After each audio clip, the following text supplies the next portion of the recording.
So you got to do it the smart way at the same time. Underwrite better. Be more conservative. Look at different factors. It's like when you go on the highway 50 miles an hour and you hit traffic, you don't pull over. No, you change your lane, you slow down, keep moving. It's the same thing. You don't freak out. So you have to do it the smart way. Hi, this is Garrett Sutton, and you're listening to the Average Joe Finances Podcast.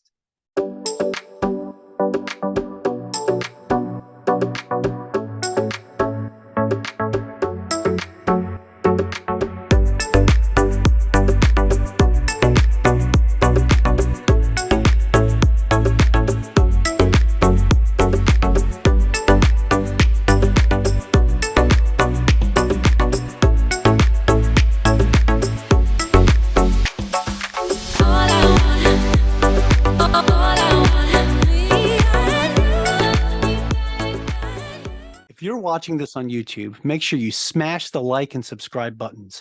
If you're listening to our podcast, go leave us a 5-star review. All of our links can be found in the video description or show notes below. Hey, welcome back to the Average Joe Finances Podcast. I'm your host, Mike Cavagioni, and today's guest is Vlad Arakcheyev.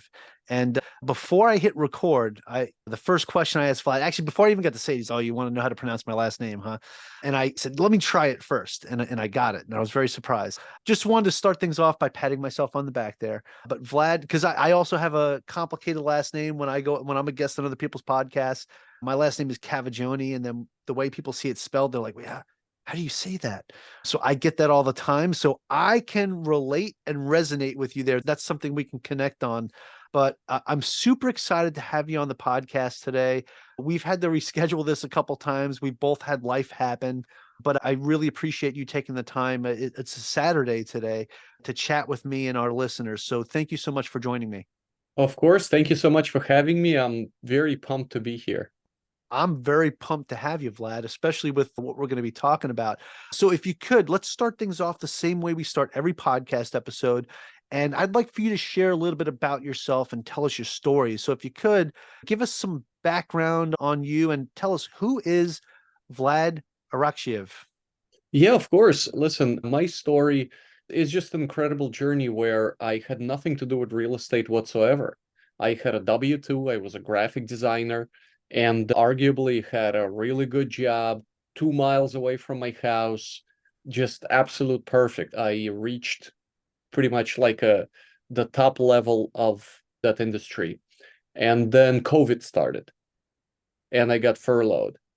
And the first 2 months were okay, yeah. And then after few more, I'm like, oh my gosh, am I going back? What's gonna happen? Do I have my job back? So my wife and I started thinking of the next steps. What can we do? So she suggested, she goes, why don't you be a real estate agent? Even during COVID times, people need to move, people have to live somewhere, right? So let's just try that out. So I did. I passed my test. I got my real estate license here in New Jersey, just regular residential agent. And it was going well. Then I started going to a few meetups around New Jersey. And everybody was like, oh my gosh, try this wholesaling thing. Try this flipping and rehabbing. It's awesome. You look for properties and you rehab them and you sell them for a profit. I'm like, let me try that. So did that for a little bit too. At the same time, I got called back to my job. So I was doing real estate at night and working during the day. And then I noticed I started missing deals because I couldn't pick up the phone. People are calling me like, hey, Vlad, listen, I have, let's say, a foreclosure happening or something like that. And I was missing in a few deals and I lost 3 to be exact. How much money? Who knows? Maybe 20,000, maybe 100,000, but I know I lost them. And one of these days I got so fed up, I literally just resigned. I burned the boats and I quit and started doing real estate full time. Got a rental here in New Jersey just to try it out, see how it is. And it was going well. It was a single family rental. It was netting me $1,000 a month. So it was great. So I really got the taste of true passive income, but it wasn't very passive because the tenants were calling me with all these problems and toilets Right. breaking, and it always happens on Friday at 9 p.m. And the Right? last call I Seriously. received was, yeah, all the time. The last call I received was there was a raccoon on a roof and they wanted me to chase it. And I'm like, you guys practically live in the woods. What am I supposed to do? It's gonna run away. And long story short, I said, hey, listen, there's got to be something out there. I got to scale. So I went, actually, my wife and I, we went to a multifamily conference in Houston. Okay. We got there and my eyes were open on syndications and JVs and doing larger deals. And we came back to New Jersey and immediately I got the bug. I got hooked on this syndication and multifamily. So what do we needed? Education and of course, mentorship and partners. So what do you need for that? We started looking for a coach or mastermind. And after interviewing a bunch of them, I joined Jake and Gino. It's a multifamily mastermind. And about, I would say, 8 to 9 months later, I got my first deal. So I consider that a pretty quick climb, I would say. I still do residential sales. I still do, but all the money that I make here, I move it to multifamily. So I reinvest all my money into multifamily. That's what I do. It's a structure that I have because I focus, if you're curious, I focus primarily on very select markets in Midwest, then the Sun Belt market, primarily Texas. And now we started buying very actively in the Carolinas, South and North. Okay. So these are my markets. I do not buy in New Jersey. I just do residential sales. So if you want to buy, sell a house in Jersey, I can help you. Investment, nope. I'll make a connection, but anything that you need to sell, that's not for me. All right. Right on. Vlad, what a background. And as you're talking through that, I'm finding myself resonating a lot with what you said because I did something very similar. So in February of 2020, shortly after I got my first duplex back in Virginia, and I'm out here in Hawaii, right? So over 5,000 miles away, I'm at a real estate meetup. And at that meetup, actually, I did it the opposite way, right? I was going to real estate meetups first. And at the meetup, somebody told me, hey, why don't you get your real estate license while you're still in the Navy and just do referrals, right? Send the referrals over to us and you'll get 25% of the commission. I'm just like, okay, that sounds okay. Yeah, why not? So I went and got my license and I started doing referrals. And that was the easiest money I ever made because I knew people coming and going, being in the military, that were coming and going on island. And so that was pretty cool. I was like, all right, this is a nice little side hustle. And then when I retired from the Navy a couple years later, I went full time as a real estate agent, did that for about a year while I was retired. And I was like halfway doing it, I guess you could say, because I think if I would have really went all in, I probably would have just stuck with that because I do enjoy it. But at the same time, like I was trying to figure out the market shift that we had post COVID craziness. Yeah. And then I had something come up with this job offer that I got that I couldn't pass up. And at the time, like when I accepted this job offer, I had already reached financial independence. So I'm just like, if I don't like it, I could always walk away. That's awesome. But so far, I love it. I'm having a great time still serving the Navy. But anyway, I talk about that because it's similar to what you did, right? And it resonates a lot with me because I feel like a lot of people are out there and they get stuck in one way of doing things, right? There's this is the only way I can do it. This is the only way that works. But you found that there are multiple ways to generate an income. There are multiple ways to get into real estate, right? You started going to these meetups. You got into a mastermind and a mentorship with Jake and Gino.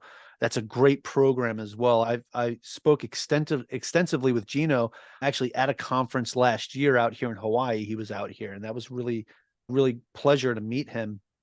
And they have a great program, right? You got to learn a whole bunch of different sides of the real estate coin and stuck with multifamily. I Yeah. happen to be a fan of multifamily as well. I'm not in as many units as you. I'm in 190 right now. I do it more passively. I actually just started underwriting deals as a GP and got one under contract recently, but it's definitely a different world, right? Definitely for sure. It is, yeah.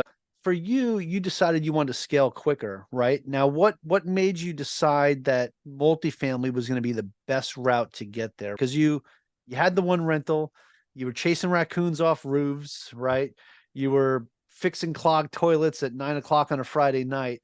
But yeah, that's always the fun part about it. But what made you want to go into multifamily? Because I would think with more units, won't you have more of those problems? Tell me Sure. on it. Well, the thing is, we use third-party property management, Yep. so I don't have to really do any of that stuff. We have a weekly call with a property manager, and we get all the feedback of what's happening, the next CapEx item, what's turning, how many people moved in and out. So since all my investments are in the South and Midwest, then I don't have to do this.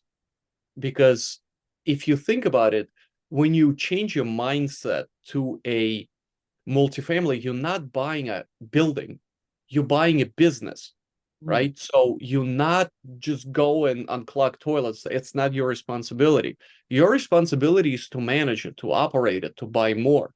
So if you think about it this way, you're not just have a house that you manage. You bought a business, you executing the pro forma, you increasing the rents, you doing, I don't know, operational kind of stuff, you decreasing your expenses, increasing your NOI. So you're fixing a broken business by increasing the revenue, and then you're looking to sell, and you and the investors that invested with you both profit. We buying failed businesses and we fix them, sell them for profit. So it was a mind shift for me where I don't have to personally do any of the stuff, where I can delegate.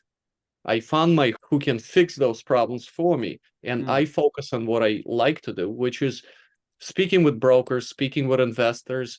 I do some marketing as well, and of course I do a little bit of asset management, even though I do, let's say, co-asset manager, if that makes any sense, because the primary asset manager is there, like boots on the ground at that location. I just help out.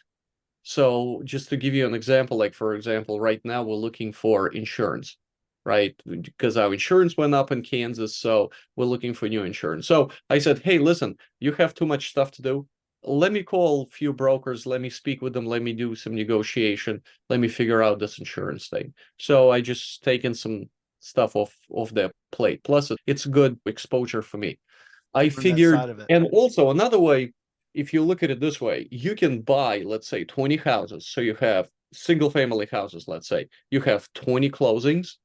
They are 20 different locations. You have 20 different roofs and boilers and all that stuff, and you have to manage them all. Or you can buy one building with 20 apartments. It's all in one spot. It's easier to manage. And you're pretty much getting it's one closing. So you don't have to pay all these closings and dealing with title companies and attorneys and stuff like that. So I think it's more streamlined. And what I've noticed is that when you go for single family stuff or like duplexes, whatever, let's say residential, you're dealing with just regular people that sell houses, let's say owners, right? But when you go large, when you, let's say 20, 30, 40 units, you're dealing with more sophisticated investors, with sophisticated business operators, right? So, for example, right now we assuming loans. So when you go to a residential owner and be like, hey, listen, I want to assume your loan, they think you like talking gibberish. They don't even Yeah. know what that means You're in many talking cases. crazy And to you them. have Yeah. to explain to them what's a loan assumption, what's a subject to. And I'm like, can you hold a note? And that's just like, pfft. But when it comes to multifamily, they offer it to you. They're like, oh yeah, please assume my loan. It's at 3.2%. Please, here, assume it. So they offering you Yeah. terms. So it's a different ball game here already. So I prefer speaking that type of language. Not that I don't like single family, I do, because I still sell houses here in Jersey. It just gives me a leg up a little bit, I feel. Yeah, absolutely. Vlad, I really like your explanation. Of course, I've had multiple multifamily investors on the podcast explaining dropping the expenses, increasing that net operating income, the NOI, right? But there was something you said at the beginning that no one has ever said on my show before. And I absolutely loved it. And you basically said you're not buying real estate, you're buying a business when you get into Yeah. multifamily, right? Because at that point, at that juncture, when you buy this multifamily asset, it's exactly like you said, right? You're not the one that's going in there and fixing the toilet bowls or changing light bulbs or fixing the boiler that broke, right? No, that is outsourced to that property manager. That is a business expense for that business, right? You hire that out. And I think that's really important to look at it that way, because you could sit here and say, "Oh, I've got 500 plus units." And then it's not okay. So what are you doing to manage? Like, how do you manage all of that? You're not, right? It's a business, and you are managing the business side of it, not the actual individual units. And that's one of the things that I love about you, the way that you described that. It was still very similar to other investors that I've had on this show, but no one's ever explained it to the point of saying, hey, don't look at this like a piece of real estate. Look at this like you're buying an actual thriving business that's either breaking even, profitable, or you're going to go in there and you're going to fix it. You're going to go in there and change management. You're going to go in there and change who's managing different parts of it. You're going to change who the tenants are, right? You're going to change the rent. So you're going in there and you're fixing a asset that maybe wasn't managed as good, or was performing poorly, or the expenses were way too high and you see a better way to go about doing it. And when you look at it that way, it makes so much more sense.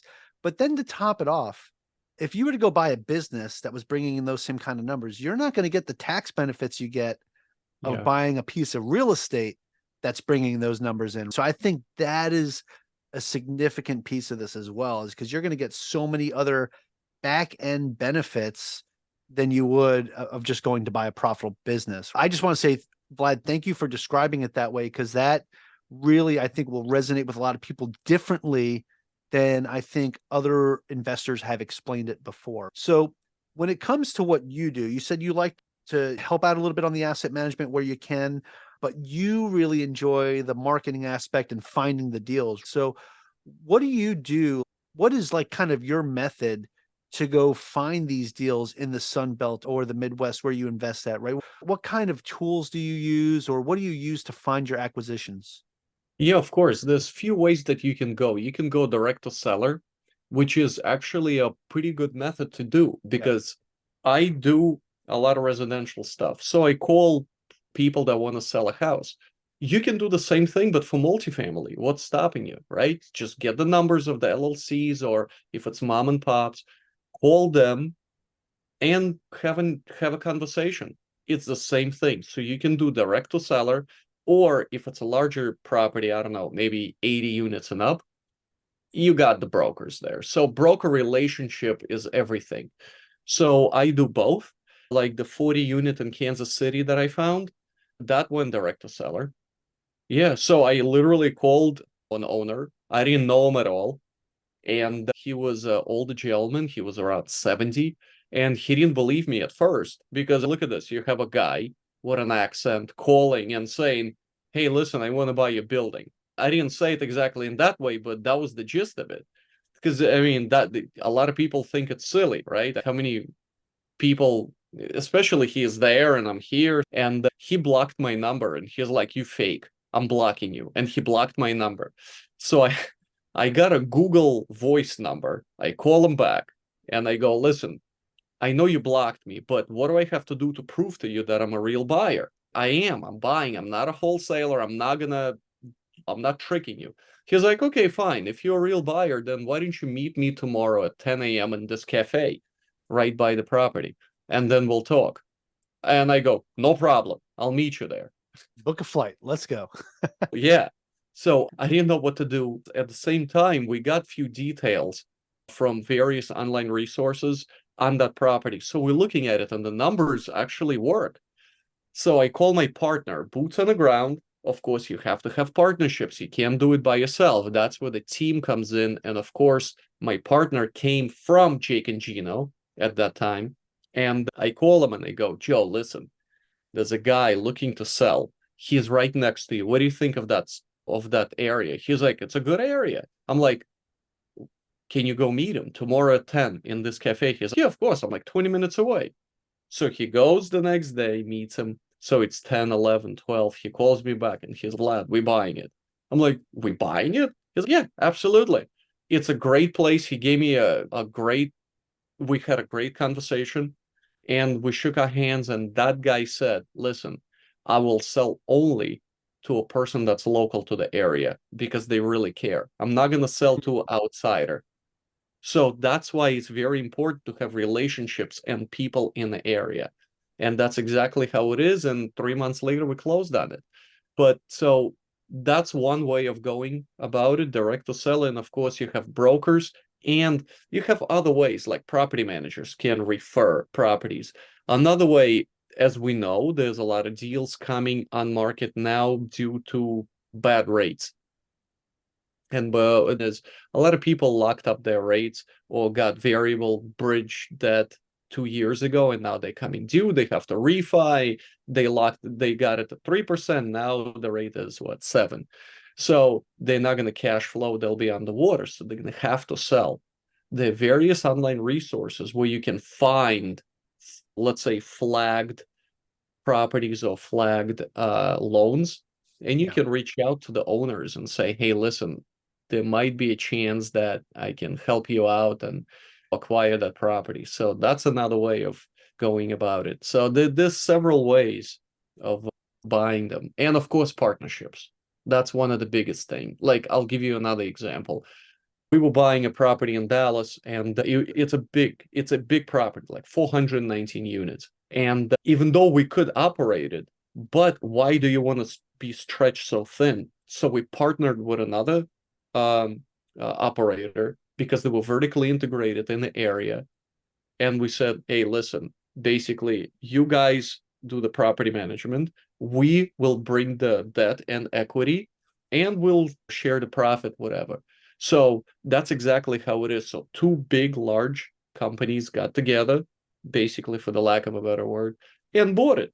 And now we're running it successfully. We got it last November. It's basically November, it's September, but it's been a year and it's going great. So yeah, that's another way of buying them. Yeah, right on. Okay, so Vlad, I want to ask you then, with how you find your deals, is there a specific, and this is a question for my listeners that might want to do things the same way that you do them, but do you use like a specific CRM system or specific tools that you use to manage how you're finding these properties or anything like that? Yeah, we do. Before, there's several out there. There's HubSpot. I really like that because it's pretty straightforward. I like that. And there's another one called Chime. Chime is also a pretty nice CRM. It has automations, they have campaigns, texting, calling from one. It has that. It even I think I've used Chime as a real estate agent in the past. Yeah, I do. But it's transferable. It's the same thing. All you're doing is calling people or texting people or nurturing people. So it's the same thing, just modify it a little bit. So I use that. So it just varies. But I like these several systems. I really like HubSpot though, because it's just very robust. And what I really like is it's just easy to pick up because some of them are so complicated. You almost have to program the CRM in order to make it work for you. I used to use one before called Monday CRM. It was good. Yeah. It's a nice CRM. I have nothing against it. It's pretty straightforward. But as more people have access to it, I didn't find it to be particularly robust or flexible. So I switched. When it comes to property management, we use Asana is really nice because you just see everything on there. If somebody makes a change, that change happening right away. So if somebody needs you to do something, they just assign a task to you and it pops up on your email. Hey, listen, you have to do this. And when it's completed, you just click complete. So it's a very nice system. I like Asana personally. And it's just very easy to pick up. I don't want anything complicated. I like Asana a lot too. I actually use it for my podcast and my podcast editing business. As a matter of fact, since you brought that up, today I need to get in there and make some updates and some changes because I have not been in there in a while, but there's some things I got to move around and some assignments I got to change. But Asana has been absolutely fantastic. And I'm using the free version Yeah, and it's me that too. good. Yeah, Like there's a paid version that's supposedly even better, but I use the free one and it works perfectly as it is. absolutely. I use the free version too. You can put up to 15 people on there and it works very well. I have, even for unit turns, for example, we see each apartment lined up per property and we see what's happening on it, when is the next, and then after one task has been completed, let's move to the next step, and then you see the progress. So you don't have to call the property manager and be like, hey, what's happening with unit 201, for example. You just log into Asana and you see exactly what's happening. So it's a very nice, it's a visual system. I like it. It's very easy to pick up because listen, investing in real estate, in any real estate, it's complicated. It's a complicated thing because there's so many people involved in this whole thing, even buying residential. So you don't have to overcomplicate things with additional difficult software. There's stuff that makes it easier, and I'm all for make it easier, straightforward, that you have it on your cell phone, on the computer. You can manage it from anywhere. So I'm all Yeah. for making it easier and just I don't know. I don't want to overcomplicate things. Yeah, no, absolutely. The more simple it can be, the better it is. Because when you start complicating things, like again, it's in the word, it gets complicated, right? Sometimes it's hard to manage projects and other things you have going on if there's so many steps you have to take to see the data that you need to see. And that's one of the things I like about the CRM systems that I use as well. It needs to be simple. I need to be able to just click it and see what I need to see. I need to be able to just, when I know something's coming to my level, I'll get the email that says, "Hey, Mike, go look at this." And I can click that link and it brings me right to it. That's what I like about Asana too. If something comes to me, I'll get the email, I click it, it'll open up Asana, and it'll bring me right to my task, which Yep. is fantastic. So absolutely love that. Now, okay, so Vlad, I want to ask you, so there's been a lot of things that have changed from when you started getting into the real estate game, right? So you got Yeah. into it during COVID because you got furloughed, right? So an unfortunate circumstance that has turned into a gold mine for you, right? Which is great. However, when COVID first happened, we didn't know what was going to happen, right? So that's why we saw real estate selling at really discounted prices. And then since then, it became very scarce because that happened and prices shot up, right? And now we see the market just keeps fluctuating all over the place because we have the higher interest rates. We have people that have this scarcity mindset, so they don't want to sell. And that's the things we're running into. So cap rates aren't as good as they used to be, right? So what are some of the things that you and your team do to mitigate the complexities and the ever-changing pieces of the market? So what do you guys do to get around that? Yeah, you know what it is? High interest rates definitely changed the way we do it. And also, it's just the whole market cycle. Look where we are now versus 2 years ago. In my opinion, you cannot stop. A lot of people sit in the sidelines. They were like, oh, okay, we just hold out. Listen, you can hold out, sure. But if the deal's there, even with these rates, buy the deal. Why not? If it's cash flowing, why not? There's a lot of people that are looking to sell. What we've done is before we're looking at, let's say, C-class properties with a lot of value add, but since the rates increased so quickly, the prices did not adjust. So we see that B-class buildings, you can buy them pretty much for the same price as the C. So why would I get an older building? Like before, we're looking for 1980s vintage, right? We're not even looking at that anymore. There's few reasons. You have debt, and the banks are not really, what's the word that I want to use? They're not, They're a they're little not, more apprehensive now. yeah, they're not very favorable when they look at those older, because there's more Yeah. risk, right? There's Yeah. more risk. They Yeah. want to get rid They're of that they're risk. they're less risk tolerant.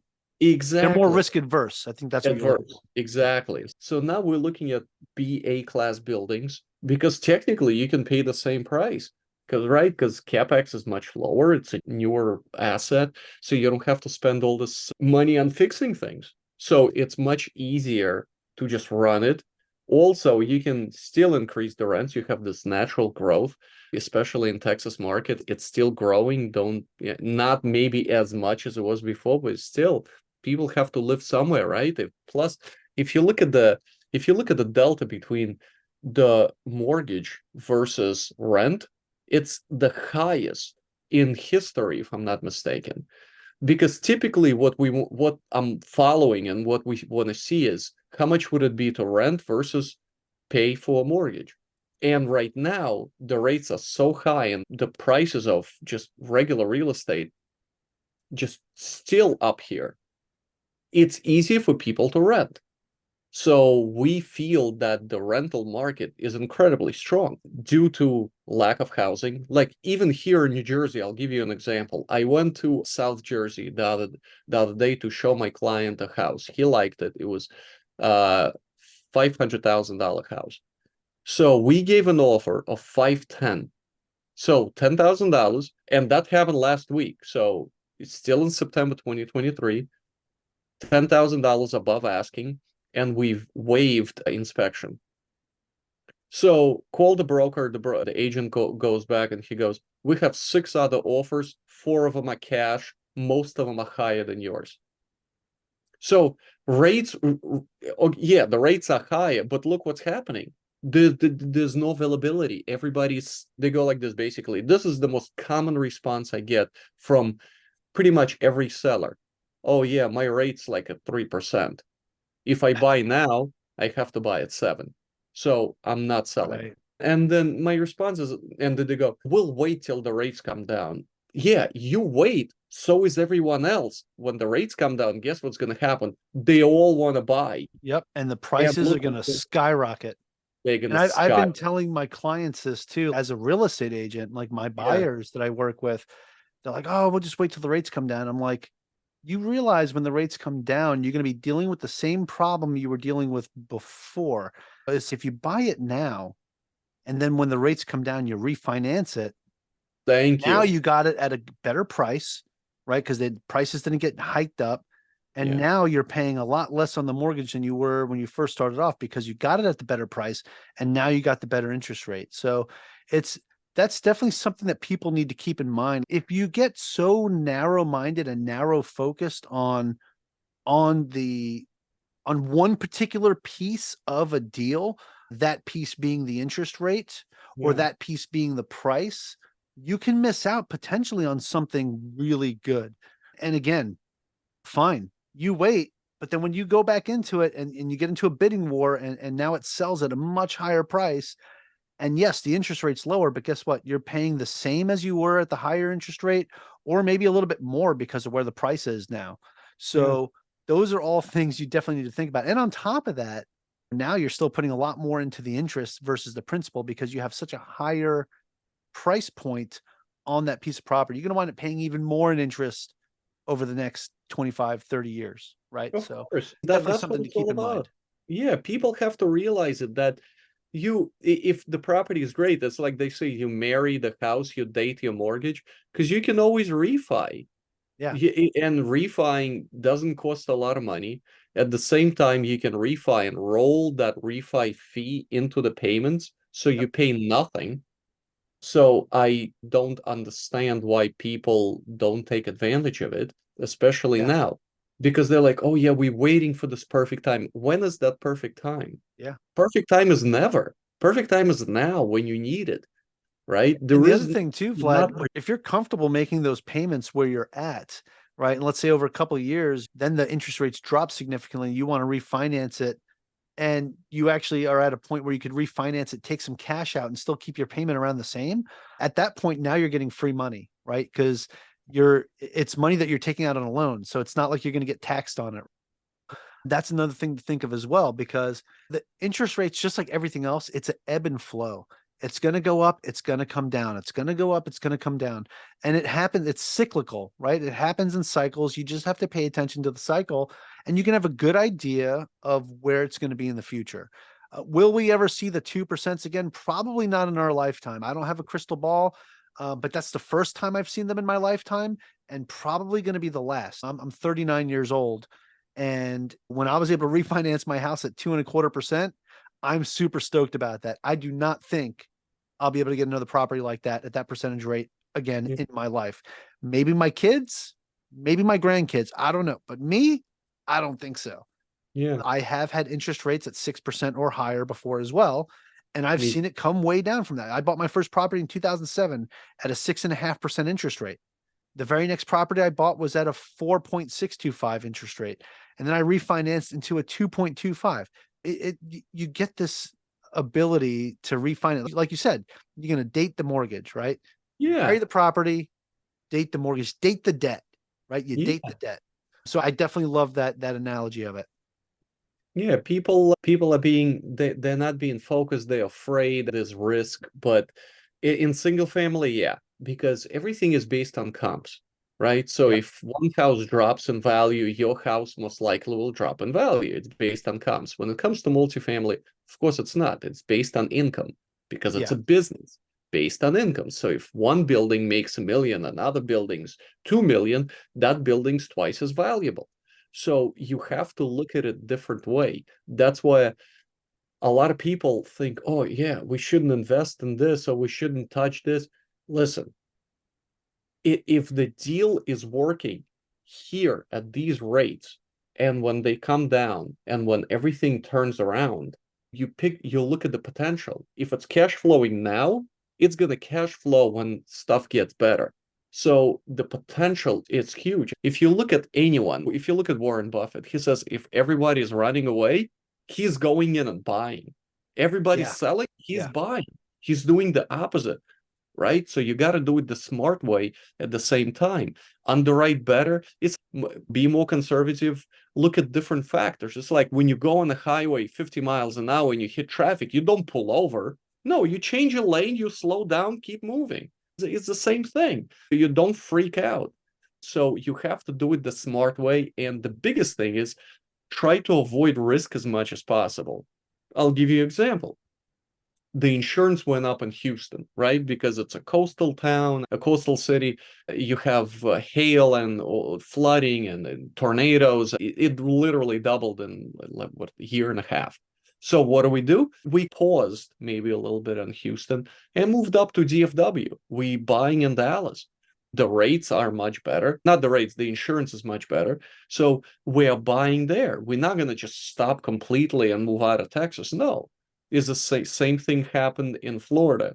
So we were looking Tampa, Orlando, Lakeland. Yeah, the prices are just absolutely crazy. The cap rates are incredibly low.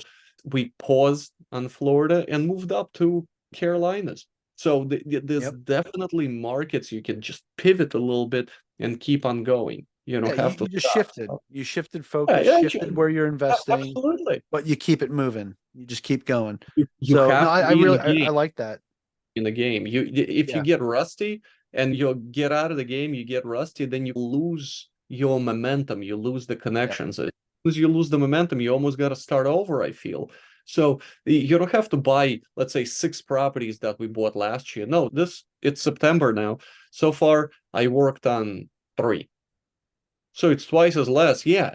But look at the market. Still we're buying and we're extra safe. Yeah, Incredibly. but you're keeping that machine oiled, right? It's going to keep moving instead of seizing up because you decided to stop and wait to see what happens to the market, like a lot Yeah. of other folks have done. Right now, like I'm just now starting to get into the GP side. I've been underwriting a bunch of deals, and the way I look at it, yeah, I haven't found anything that really sticks yet, except for the one that we have under contract. But it's if you keep going and you keep that repetitive process going, you're just going to get better at it. So I look at it as like practice runs, right? So like practicing for the big game, but you just got to keep practicing, right? Look at baseball, right? They have their they have their spring training, right? They don't just come in and start playing. NFL, right? Before they started, they have their preseason, right? They get in there, they get back into the groove. You got to keep those muscles moving. You got to keep them trained. So that way you don't lose it when it comes time to play the big game, right? Yeah.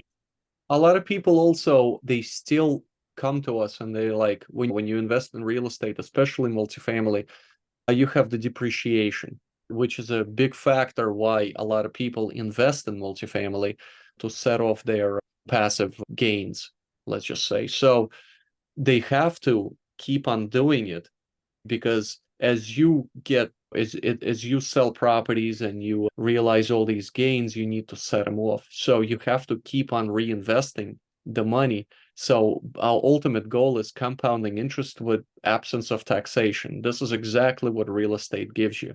So there's a lot of benefits to real estate. So a lot of people, we feel that already invested in real estate, you don't have to, they're actually calling me and they're like, Vlad, what do you have? Because as the year come to a close, you have to plan what's going to happen next year. What is your taxable, I guess, non-taxable income? So you really have to plan ahead a little bit. So like I just finished my taxes. Believe it or not, I filed my taxes September 10th, I think. Yeah, because listen, I received all those K-1 forms and I gave them to my CPA, and he goes, yeah, listen, yeah, we can't file. We have to extend it to September, and which was perfectly okay. But it is what it is. That's how the whole game is played. So it's really important to plan ahead. And a lot of investors are coming back and they're like, oh yeah, we're looking to reinvest because there's less deals, and they get filled up very quickly. Like last place we were working on was, I don't know, 13 million or something. We knocked it out in 2 months because a lot of previous investors came back and they're like, oh yeah, we need deals, we need solid deals. What do you have? So those are going quicker. Yeah, no, Vlad, love it. It's all about how you put the deals together, how you put your team together, and how you keep that machine moving. I think that's huge. So lots of great golden nuggets just from this conversation. Going back to what you said, though, like one of the things that my biggest takeaway here is don't treat multifamily real estate as like another piece of real estate. You have to treat it like you're buying a business. And I think that's huge. That's probably going to somewhat be in the name of the title of this episode for sure. But now, Vlad, what I'd like to do is transition this into something that I call the final round. It's where I'm going to ask you the same 4 questions that I ask everybody that comes on the show, and it gives us a good idea of how you perform under a little bit of pressure, which I'm sure you're going to crush it just based off the conversation that we've had. I don't even know the questions. I didn't prepare. I don't prepare. I just go Well, off. that's the point. But here we go. I'm going to start it right off with the first question for you, Vlad. And the very first one is, what's the biggest mistake you've ever made when it comes to your finance or business life? Not planning earlier, not planning sooner. People think that, hey, listen, once I start making money, then I'll plan. No, no. Plan before and just make a 5-year plan. So just literally this year, I say I outgrown my CPA, right? Nice company, they do well. They did my taxes, our family's taxes. But then I gave them all these K-1 forms, and we have all this depreciation coming in, and we have several LLCs, S Corp, C Corp, S Corps. So they got overwhelmed. So we needed a planner. So how to plan for the future, what entities you need to open, how to correctly move the money in between them. So we actually went to Tom Wheelwright. He's Kiyosaki's CPA. And Tom, not him particularly, I don't think he's going to do my taxes. He's not. So his team taken on the responsibility, and what they did is they asked us questions where we want to be in 5 years, what we are trying to accomplish. And they literally said, we're going to give you the whole plan on what you need to open, how you need to structure it, because structure is very important. So my suggestion is think where you want to be in 5 years, or 3 years, 10 years, whatever you feel comfortable with, and plan ahead. Yeah. Set up those LLCs, set up those bank accounts, set up everything, and really speak with a professional who can help you correctly move the money. Because don't just pile it in your savings account, because that's the worst thing that you can possibly do. Yeah, no, I agree. I appreciate that. Vlad, the next question, these kind of tie into each other. So you're going to see a theme here. But what is something that you've learned that you wish you knew when you first started this out? And besides the outgrowing the Biggest is teams. I'm very strong on team. When I started this as a residential agent, and you probably know how it is, a lot of residential agents go, oh, it's me versus them. Like, I do my thing, I will not collaborate with anyone else. It's very me mentality. When it comes to multifamily, there is no me, it's a team of 12 people in my case. Right. Yeah. So it's really important to change the way you think, to really trust others. And I know it can take some time. For me, it took over a year to switch and really got to know my partners and trust them and see that we're going in the same direction, that we have complementary skill set, that we are really clicking and working together. So team mentality, I'm all about the team. Without the team, you won't be able to do it. Maybe you can, but it's going to take you twice as long to grow. Twice as long to grow, because everyone does their own thing, because you can't do everything. You can't, because you're going to miss out on deals. You're going to mess up. Well, I was to say you can, but you're going to wind up missing some things.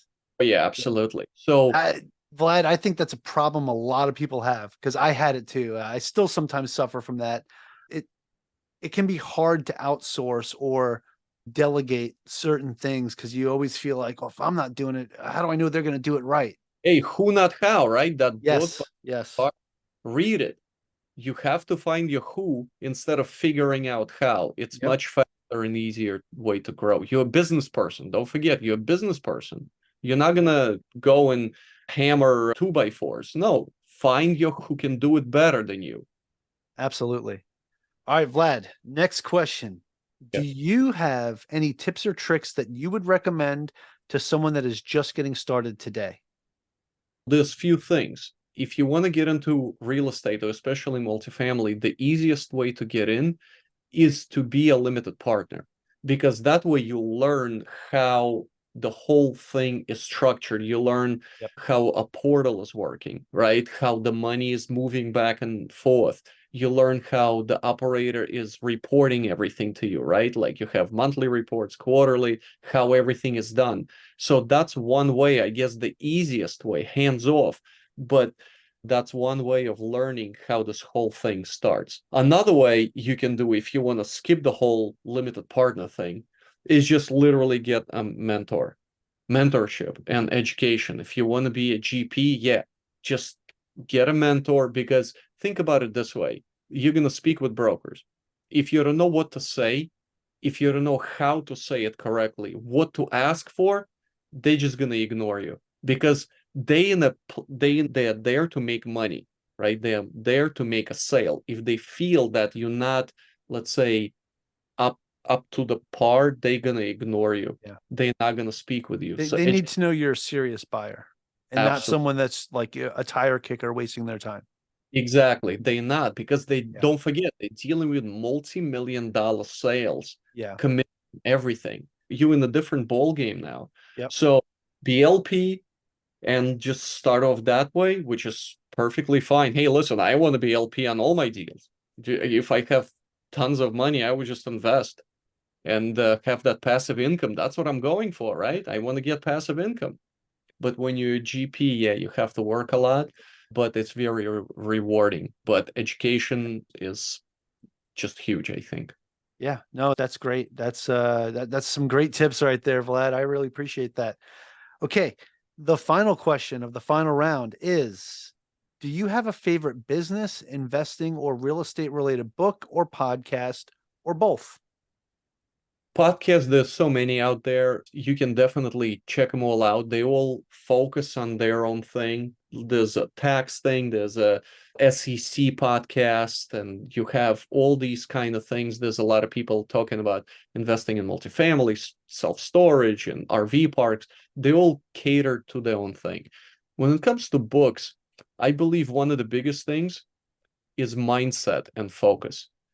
If you have a poor mindset or poor just mentality, if you go, I'm gonna try this, no, that's bad already. You have to say, I will do it, I will grind it out. You don't have to be very smart, you have to be persistent, you have to grind it out. Because just think about it this way: first 8 months, zero deals, zero, none whatsoever. And I know people that were busting their butt for a year and 6 months, 0 deals. Nothing. Like just this year, up until September, from January to September, we underwrote 210 deals. 210. We bought two. So do you see what kind of numbers we're playing with here? Yeah, So it's a little less than 1% right there. yeah, it's and super important to be incredibly focused and keep on grinding. You will not get results right away. You will not get rich right away. It's like some people say it's a 3, 5, 10 year type of Yep. things. First 3 years, you Hey, might get rich slowly, get but education, stuff like consistently. it's consistent growth. Yeah, and Mhm. it's all this thing where you're not going to get everything right away, right? You will get it later. You will have a Yep. comfortable life if you keep on doing it. So mindset is incredibly important. Focus, mindset, and those are the things that I would just do. One of the books Yeah. that I just read, which is great, it's called 10x is easier than 2x. It's also by Ben Hardy.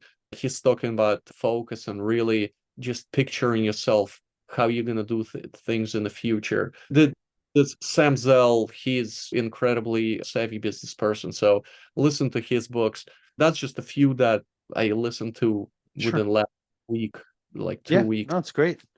It's Great, listen. great recommendations. Whether you want to listen to them or read them, definitely there's plenty of good content out there that can help you get educated on real estate and how to run a real estate business. Okay, so Vlad, that is it for the final round. So pat yourself on the back. You made it through. Hey, there we go.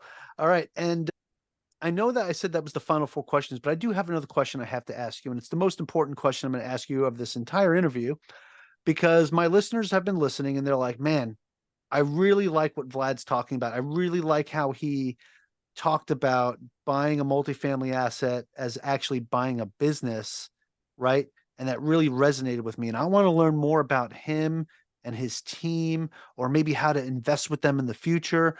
So if you could, Vlad, share with us, where can people find more information about you? Do you have a website or any social media profiles we can follow and check you out? Yeah, I do. Listen, I'm very easy to find because I am a real estate agent. All my information is public, and I have a very unique name. It's Vlad Arakcheyev. You can check me out and connect with me, of course, on Facebook and LinkedIn. I also do some Instagram and TikTok posts. I have a website, Zantic Ventures. You can see what we do. I send out a newsletter as well that with some very light updates and of course media recommendations on books and podcasts that I find pretty interesting.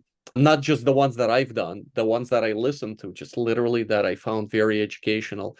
And I think, pretty cool videos because I like riding motorcycles. So every time I go to an appointment or I go to a networking event or something like that, I always make sure to put that I rode my motorcycle and it's somewhere in a shot or in a video, something like that. I don't overcomplicate things. I make it very easy and straightforward because there's so many distractions and complexities in our lives. I just try to make it as fun, as entertaining, and educational as at the same time. Yeah, look Awesome. me up, connect with me, ask me any questions. I'm very happy to speak with anyone because, listen, we all came from, I was a graphic designer.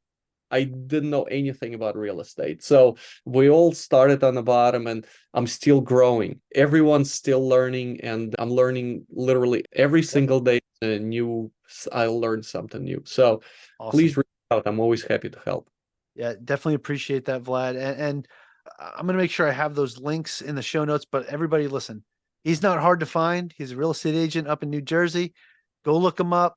Check out his website. The only thing I ask is that you don't do that. You don't click those links or Google him while you're driving. Please don't do that. But hey, Vlad, this has been an absolute pleasure. Thank you so much for taking your time on a Saturday to talk with me and our listeners and share your story and put things into a perspective that I think was a little bit easier to digest when it comes to multifamily real estate. So I really appreciate that. Thank you so much. Of course, yeah. Hey, listen, somebody told me this one last point. If you can explain Yep. multifamily to a 5-year-old, you will be a very successful. So I literally have a 5-year-old son, and I'm trying to explain a syndication model to him. So he Yep. still doesn't understand it, but I'm practicing every day. I love it. Thank That's why I like when people explain things to me like a fifth grader. It That's makes it easy for me to understand. It makes it easy for my audience and not intimidating. So I really appreciate that. Again, man, this has been awesome. Besides thanking Vlad, I also want to thank all of you, my listeners, for joining me and our special guest, Vlad Arakcheyev, on the Average Joe Finances podcast. Go leave us a 5-star review and tell us what you liked about today's episode with Vlad. Aloha from Hawaii, and have a great rest of your day. Thank you for making it to the end of this episode. Greatly appreciate you being here with me today on the Average Joe Finances podcast. If you haven't done so yet, make this the episode that you go leave us a 5-star rating or subscribe to our YouTube channel. The Average Joe Finances podcast is for informational and entertainment purposes only. Have an outstanding day.